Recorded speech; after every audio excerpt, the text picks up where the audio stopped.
Hello, আসসালামু আলাইকুম। সবাইকে কেমন আছে সবাই? আজকে আমি সকালে যেখানে হাঁটতে আসি, সেখানকার একটা ভিডিও তোমাদের কাছে শেয়ার করছি। বন্ধুরা, সকালে আমি এখানে হাঁটতে আসি। ৬টার দিকে আসি। আজকে একটু দেরি করে এসেছি। দেখো, এখানে হচ্ছে মাঠের একটা সাইডে ছোট্ট একটা পার্ক যেখানে ছোট বাচ্চারা খেলাধুলা করে বিকেলবেলা এবং সকালে তেমন কেউ থাকে না, তবে বিকেলে অনেকেই থাকে এখানে। এখানে বিকেলে অনেক বাচ্চা আসে যেখানে খেলাধুলা করে। আমি তোমাদের কাছে শেয়ার করছি, আমি এই মাঠে হাঁটতে আসি সকালে, কারণ এটা আমার বাসার থেকে ১ মিনিট থেকে ২ মিনিটের দূরত্ব। ২ মিনিটের মধ্যে আমি এই মাঠে এসে হাজির হতে পারি। ঠিক আছে? যেখানে সকালে অনেকেই হাঁটে, হাঁটার অনেক ব্যায়াম করার জায়গা দেখো। বন্ধুরা তৈরি করছে, এখনো অনেক তৈরি করা হয়েছে এবং অনেক তৈরি করছে। এই যে রাস্তাটা তৈরি হচ্ছে, এখানে টাইলসের কাজ হচ্ছে। এইজন্য রাস্তাটির উপরে ওঠা নিষেধ। আমি সাইড দিয়ে ভিডিওটি করছি। এখনো অনেক লোক তেমন নাই আর কি, কম আছে। সকালে অনেক ভিড়। এখানে কোনো জায়গা ফাঁকা পাওয়া যায় না। সবাই হাঁটাচলা করে। এখন একটু আমি দেরি করে এসেছি, ভিডিওটা করব এইজন্য। দেখো, অনেক সুন্দর একটা জায়গা আর অনেক সুন্দর পরিবেশটা। এখানে সব ধরনের ব্যায়াম করার আয়োজন করা আছে। ঠিক আছে? দেখো, এখানে পা ঘোরানো হয়। পা এরকম করে ২ পা রাখলে ওখানে ধরে ঘোরানো যায়। ঠিক আছে? আর এই যে দেখছো, এটা ছোট বাচ্চারা ২ পাশে ২ জন ওঠে এবং ওঠানামা করে। এটা ছোট বাচ্চাদের জন্য, বিশেষ করে এই সাইডটা অনেকটা। আর যে রাস্তাটি তৈরি হচ্ছে, রাস্তার সাইড দিয়ে আমি যাচ্ছি। আর এটা বড় একটা মাঠ, যেখানে বাচ্চারা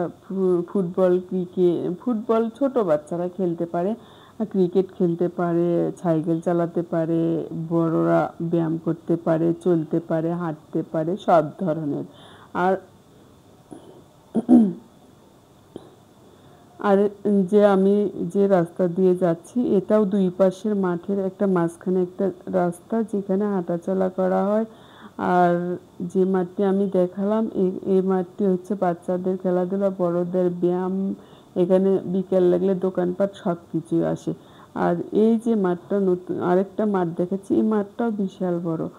মানে বড় বড় গাছ, যেখানে পরিবেশটাই আলাদা আর বসার জায়গা আছে।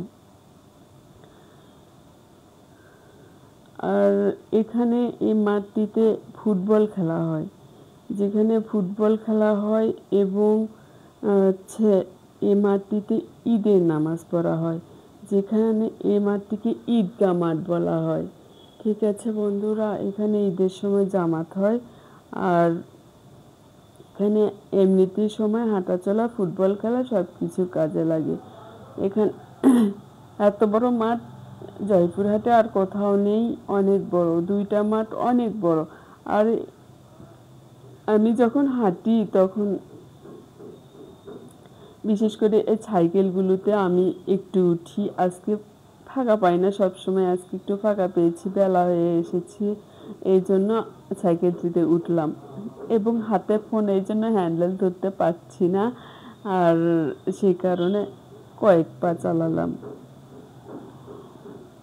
ঠিক আছে, কয়েক পা চালানোর পর আমি সাইকেলটি থেকে উঠলাম।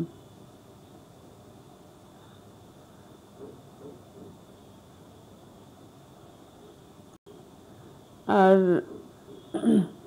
এখান থেকে আবার আমি হাঁটতে শুরু করলাম। বড় বড় গাছ, যেখানে পরিবেশটা আলাদা, পরিবেশ সুন্দর, ঠান্ডা, মানে বাতাস সব কিছু মিলিয়ে একটা আলাদা পরিবেশের জায়গা এটা। আর এখানে আসতেই হবে, সকালে অথবা বিকালে। ভালো লাগে, খুবই ভালো একটা জায়গা। আর আমি এই যে নতুন মাঠের চৌপাশে যে নতুন আরেকটা হাঁটার জন্য, বড়দের ব্যায়ামের হাঁটার জন্য যে রাস্তাটি তৈরি হচ্ছে, আমি সেই রাস্তাটিতে উঠলাম। এবং এখানে আমি সকালে তো প্রত্যেক দিনই হাঁটি, আজকে একটু দেরি করে এসেছি, ভিডিও করব এই কারণে। আর আমি সাইকেলগুলো থেকে উঠি। সাইকেলগুলো পা চালাতে ভালো লাগে এবং পায়ের হাঁটুর জন্য খুবই উপকার। এই জন্য আমি এগুলোতে উঠি। আর সাইড দিয়ে একটা স্কুল দেখা যাচ্ছে, ওটা হাই স্কুল প্রাইমারি মিলেই আছে, ঠিক আছে। আর আমি যে সাইকেলটিতে উঠি ওটাতে একটু কম উঠি, আমি এই সাইকেলটিতে উঠি। সাইকেল না, পা চালানো ব্যায়ামের। পা চালানো ব্যায়ামে এটা একটা আপু বসে আছে। আজকে তো আমি আর ফাঁকা পেলাম না, তাই আর ওঠা হলো না। ঠিক আছে বন্ধুরা, আজকে ভিডিওটি আমার এই পর্যন্তই থাকলো। সবাই ভালো থেকো, আমার চ্যানেলটিকে সাবস্ক্রাইব